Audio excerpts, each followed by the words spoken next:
최경영의 최강 시사.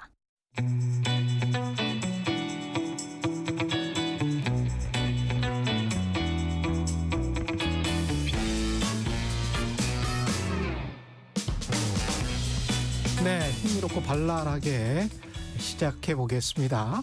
정치 시사 이슈의 법적 쟁점 시원하게 파헤쳐보는 시간입니다. 최강 로스쿨 초대 학장으로 김준우 변호사 모셨습니다. 안녕하십니까? 안녕하십니까? 네. 부담이 많이 되세요? 네, 제가 2020년에 여의도 신호등을 저의 이유로 자진하차를 한 3개월 만인가 하고 2000 몇 년도에? 20년. 2020년에? 네, 여기서 김경래 최강시사. 아, 제가 있을 때 아니죠? 네. 그다음에 이제 2021년에 네. 그 진실탐사 K를 2달 만에 이제 하차당하고. 아, 그때는 제가 있을 때네. 네, 그렇습니다. 예. 그래서 작년은 건너뛰고 이제 올해 세 번째로 최강시사에서 고정 코너를 맡는데 제가 단명이 운명이라. 뭔가 론칭을 하면 바로 끝나는구나. 네, 그래서 예. 과연 이게 지금 예. 저를 실험의 모르무트로 좀 우리 이주영 PD님이 저를 예. 데리고 오지 않았나 예. 이런 생각하면서 이제 세 번째니까요. 그렇습니다. 3세판. 그러니까요. 이번에는 좀 오래 갈 수 있을 것 같아요. 네. 예. 그 코너 제목이 최강 로스쿨인데 최강 로스쿨. 예. 이게 제가 그랬어요. 이거 제목이 좀 그렇다. 예. 그럼 사법연수원 출신이나 법무관 출신 변호사님도 나올 텐데. 예. 그래서 이제 생각해 보니까 이게 시민분들한테 뭔가 법을 가르쳐 드린다는 의미로 이제 교육기관으로서의 로스쿨. 예. 그렇게 좀 이해를 해주시는 그렇죠. 게 오해를 좀 예. 불식시킬 수 있지 않을까. 아, 저도 많이 들었습니다. 네. 배울 수 있어서 좋을 것 같습니다. 흥미진진합니다. 일단 각종 사건들의 법적 쟁점을 짚어보는 건데 오늘은 2021년 민주당 돈봉투 의혹 관련한 것, 그다음에 네. 이재명 대표 관련 백현동 의혹인데 네. 돈봉투 의혹은 이게 현재 수사의 흐름이 있을 거 아니에요? 그렇죠. 어디까지 파헤쳐진 것 같습니까? 일단 지금 보도된 거 보면 예. 지난주에 이제 윤관석 의원이랑 이성만 의원 주거지랑 사무실, 그다음 이제 강래구 전 감사협회 그 기관장이죠. 그 예. 공공기관 감사하시는 강래구 씨 자택이랑 송영길 전 대표의 보좌관이었던 박 보좌관의 근거지 등 20곳에 압수수색을 했다는 거고요. 예. 그다음 이제 일요일 날 강래구 이 한국감사협회장이랑 그다음 대전 동구에서 구의원을 지낸 강모 씨, 요 두 분을 이제 피의자 신분으로 소환해 가지고 자금 출처나 전달 경위 이런 걸 조사했다고 지금 알려져 있습니다. 그러니까 강래구라는 사람이 다른 무슨 업체겠죠? 무슨 업체로부터 돈을 모은 거예요? 네네, 그렇게 지금은 알려져 있습니다. 아직 그 강래구라는 사람은 당원 출신이고. 네, 그렇게 네. 알려져 있습니다. 예. 그러니까 지금 이제 압수수색 영장에 기재된 사람은 9명 정도라고 해요. 예. 윤관석 의원, 이성만 의원, 이정근 전 사무부총장, 예. 강래구 전 한국감사협회장, 예. 송영길 대표의 보좌관 박모 씨, 그 다음에 조택상 전 인천시 정무부시장, 뭐 이런 분들이 이제 이름에 올라와 있다고 하더라고요. 줄줄이 소환이 예상이 되고. 그렇습니다. 녹음 파일이 지금 좀 언론에서 뭐 다 들으셨을 겁니다. 그렇죠. 정치 예. 고관여층이나 시사에 박사이신 우리 청취자분들께서는 다 네. 들으셨을 거라고 생각합니다. 가장 중요한 법적 내용은 뭐라고 보십니까? 그 윤관석 의원이랑 이정근 사무부총장 사이의 대화라고 저는 생각을 하는데 윤관석과 이정근 사이에. 그게 다 삐 처리가 돼요. 예. 누구도 있고 누구도 있고 누구도 아. 있고 또 누구누구는 호남이잖아. 아. 그래 오빠 호남은 해야 돼. 뭐 아, 줘야 돼. 네, 뭐 예. 그런 부분이 제일 핵심인 것 같습니다. 누구도 있고 그것이 이제 국회의원이나 네. 최소 당협위원장. 그렇죠. 아. 그런 부분으로 좀 보여지기 때문에 근데 그게 이제 다 삐 처리가 지금 돼서 그러니까 방송이 됐지 않습니까? 아까 서영교 의원이랑도 그 이야기를 좀 했었는데 네. 저는 이게 좀 이해가 안 되는 게 300만 원을 주고 그렇게 되면은 당협위원장이 뭐 국회의원도 당협위원장이니까 그 밑에 뭐 당원들이 있을 거 아니야. 네. 그 밑에라고 표현하는 것도 좀 이상한데 네. 대의원이든 당원들이든 그 사람들에게 영향을 미쳐서 뭐 이렇게 당대표가 결정이 되는 그런 방식이라면 네. 만약에 그게 사실이라면 네. 너무 진짜 구린 거 아니에요? 네, 그렇죠. 뭐 구리라는 표현 써도 되는 겁니까? 공중파에서? 아니 자우지가 후지다고 해야 되나요? 후지다. 뭐 낙후돼 있다. 낙후돼 있다. 네, 뭐 어쨌든 그런 것 같습니다. 너무 옛날 방식 아닙니까? 그래서 제가 이제 그래서 긍정적으로 좀 생각해 보려고 했는데 네. 그 박기태 전 국회의장 당대표 시절에 이거 비슷한 혐의로 이제 그 유죄 판결을 받지 않았습니까? 예. 그때도 300만 원이었는데 예. 지금도 300만 원이면 그 액수가 똑같더라고. 그게 약간 라디오 출연료 같은 거죠. 예. 안 오르는 건데.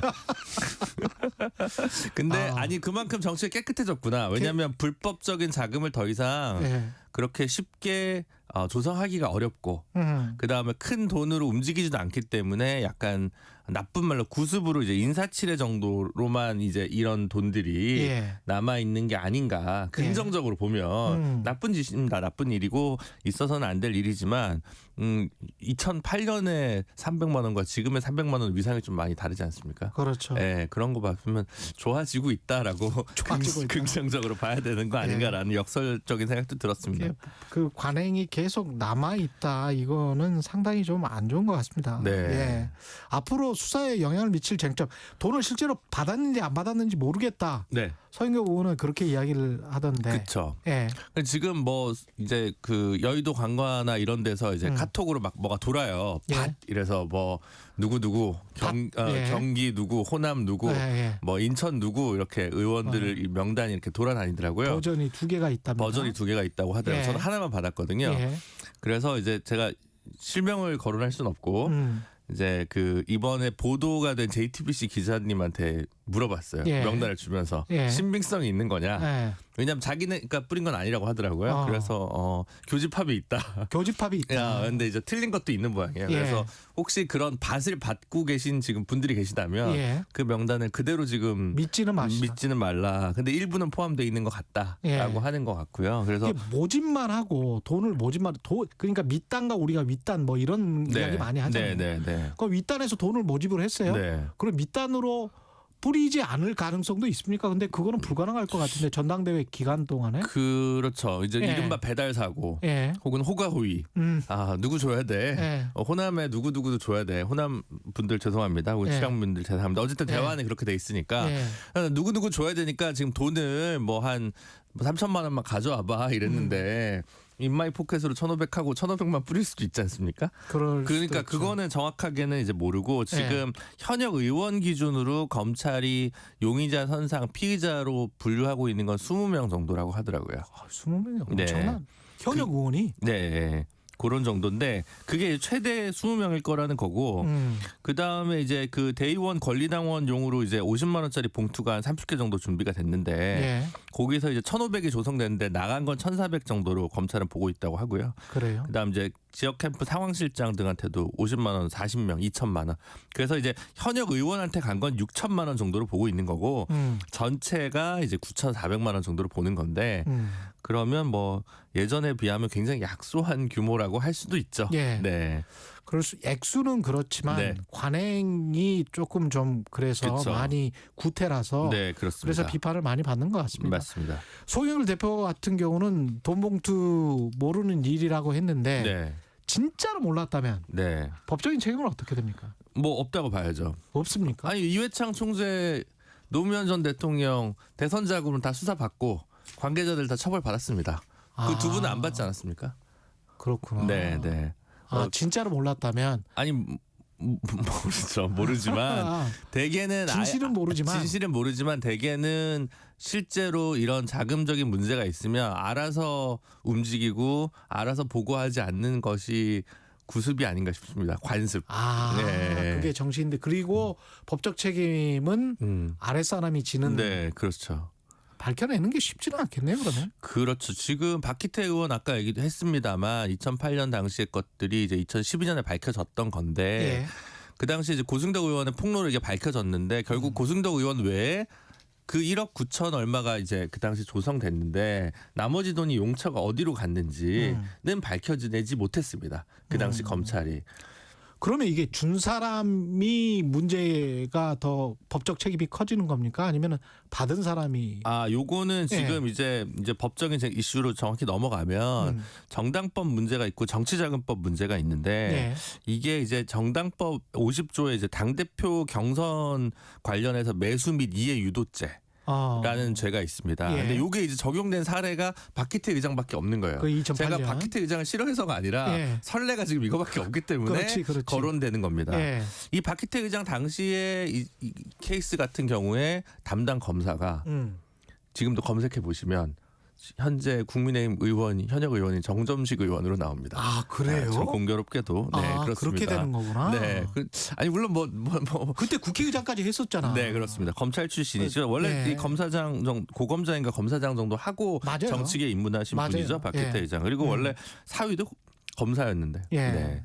그 집, 안 좋은 일로 그 집 제가 낙마했습니다. 잘 압니다. 네. 예, 저도 취재를 했습니다. 그래서 바깥에. 당대표 예. 경선 매수 이해 유도죄는 뭐 그 형벌에 있어서는 동일하게 받은 사람이나 준 사람이나 3년 이하 징역 또는 500만 원 이하 벌금으로 돼 있는데 다만 이제 지시한 사람은 5년 이하 징역 1,000만 원 이하 벌금이나 좀 높습니다. 그러니까 결국은 몸통이 아니라 수발든 사람만 더 처벌받는 건 곤란하니까 독특하게 법조가 위에 있는 사람을 더 공범도 아니고 더 위로 더 높게 형에 처하는 그런 법 구조로 돼 있습니다. 지금 이정근 전 사무부총장 같은 경우는 1심 판결이 나왔단 말이죠. 네. 근데 재판부가 로비스트 역할을 했다 이렇게 판결문에 적었어요. 그렇습니다. 그러면 이 사람은 정치인이 아니고 로비스트였다? 아니 뭐 그렇다기보다는 예. 지금 그 알선 수재죄가 아마 지금 그 포함돼 있어가지고 그런 부분들을 이제 우리는 로비가 합법적이지 않으니까 예. 판결 그리고 이제 본인이 내가 로비스트가 어울리는 것 같아라는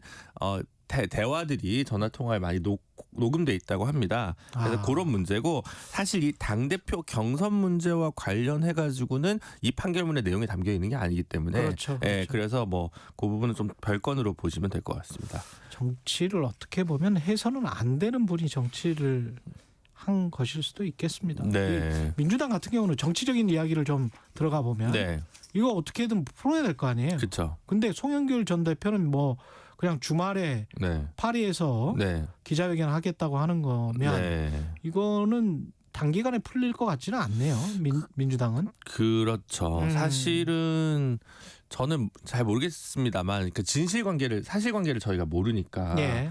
근데 이제 지금 일단 1차적으로는 윤관석 의원 같은 경우 전화 통화 녹음 내용이 나온 상황이니까 그리고 삼선 중진이지 않습니까? 예. 제가 볼 때는 당에 대한 어떤 책임감 이런 게 있다면 최소한 둘 중에 하나는 해야죠.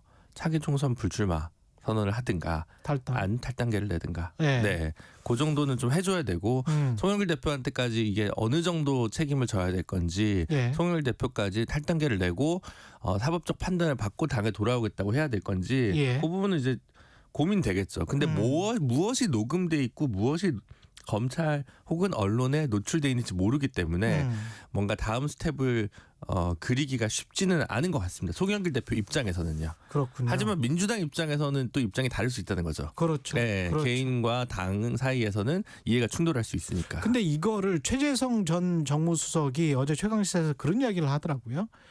그 전에 노웅래 한 다음에 네. 이재명 했다. 네. 이번에 이거 한 다음에 또 이재명 2차 체포동의안이 올 가능성이 있다. 뭐 이런 식의 어떤 해석을 하던데. 저는 뭐 개인적으로는 그런 가능성 별로 낮게 보고요. 낮다. 네, 왜냐하면 이거는 이정근 사무부총장의 1심 선고 시점을 기점으로 그다음 압수수색이 나가는 진도 나가는 그 타임테이블로 보는 게 맞는 것 같거든요. 검찰이. 네. 그러니까 이거 왜 늦추고 있냐라고 네. 하면 아니 이거 관련된 증거가 제출된 그러니까 녹음 파일이 증거로 제출된 판결을 좀 보고 거기서 속도를 내겠다라는 말은 할 수 있거든요. 그리고 있네. 파일이 3만 개가 있으니까. 그리고 검사를 지난주에서 지난주인가 지지난주에 그 반부패 2부에 6명에 7명을 추가했단 말이에요, 검찰이. 증거로 채택됐으니 네. 이거 이제 안심하고 이제 가보자. 법원에서도 인정했으니 네. 좀 확대시킬 수 있겠다. 네. 검찰은 또 그렇게 이야기할 수 있겠네. 네, 네, 네. 예. 그래서 그것까지 얘기하는 것은 조금 무리한 해석이 될 수도 있다는 생각이 듭니다. 예. 8625님 최강 로스쿨 응원합니다. 10년 장수 코너 될 거예요. 2095님 최강 로스쿨 10년 갑시다. 뭐 최강 로스쿨은 갈 수 있죠. 제가 10년 가기는 어려울 것 같습니다. 김준우 변호사는 역시 객관적이십니다. 네. 예. 김준우 변호사와 이야기 나눴습니다. 고맙습니다. 감사합니다. 예. 네, 곳곳으로 빗길입니다. 아침인데도 돌발 구간 발생하고 있어서요.